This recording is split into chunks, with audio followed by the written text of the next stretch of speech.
They call it the end of the world because they cannot imagine a world that does not obey them. Every empire invents its apocalypse. When the rulers feel the ground tremble beneath their monuments, they dress their fear in prophecy and call it divine revelation. It is not revelation. It is anxiety translated into theology.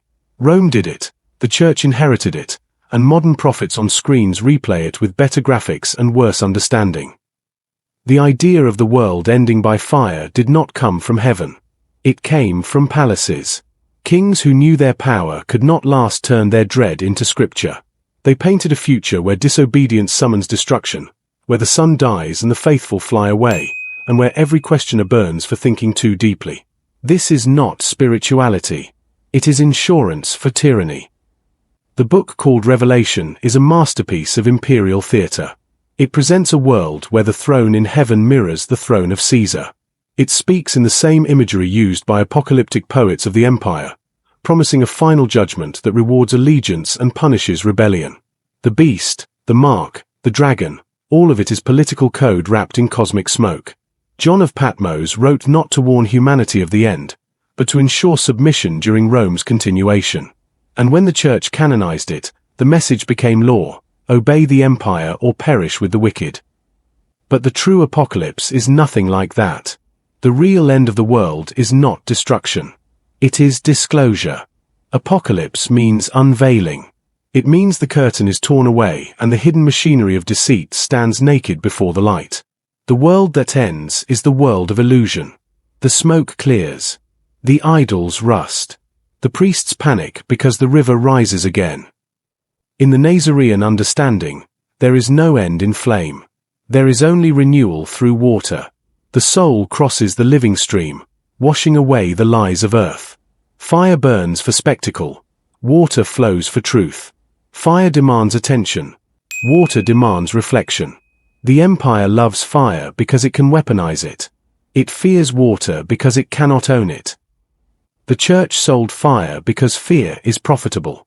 A man terrified of damnation will pay any price for deliverance. A congregation convinced that the sky will crack open at any moment will give everything to those who promise safety. Fear is the currency of religion. It keeps the pews full, the coffers heavy, and the conscience silent. The preachers shout about the rapture and the tribulation, but never about the empire that writes their checks. Their apocalypse is not revelation. It is advertisement. The river tells another story. It does not threaten. It does not sell forgiveness. It flows without cost. It cleanses without contract. The true revelation is not in fire falling from the sky, but in the realization that no one ever needed permission to step into the water. The end of the world is not about time. It is about awakening. When you see through their myth, your personal world ends. The apocalypse happens the moment the veil of authority dissolves. You stop believing in the God that burns and start seeing the light that flows. That is the death of empire inside the mind. The Roman world collapses the instant you stop kneeling. You no longer fear what they promise to destroy because you have already drowned the illusion in truth. They will tell you that the river is dangerous. They always have.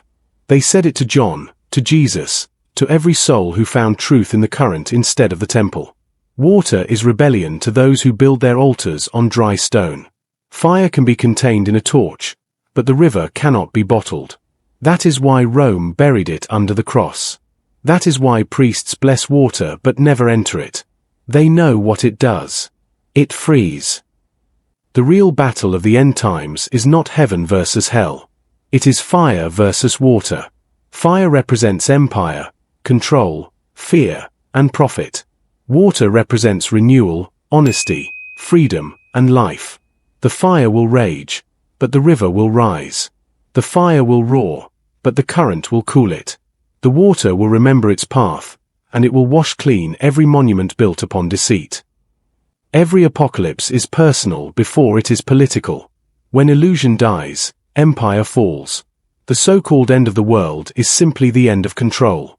The moment a single mind awakens, a throne somewhere shakes. Multiply that by millions and the kingdom of fear collapses. The river is the revolution. Do not wait for trumpets in the clouds or dragons from the sea. They are metaphors for the corruption already exposed. The revelation is now. The unveiling has already begun. You are standing in it. The question is not whether the world will end, but whether you will flow or burn. The end they fear is the beginning we need. The empire that prays for fire will drown in its own reflection. The water will endure. Veritas lux mea. Sharara Binura. Dedicated to Higher Rabbah. Veritas lux mea. Truth is my light. Be wise as a serpent.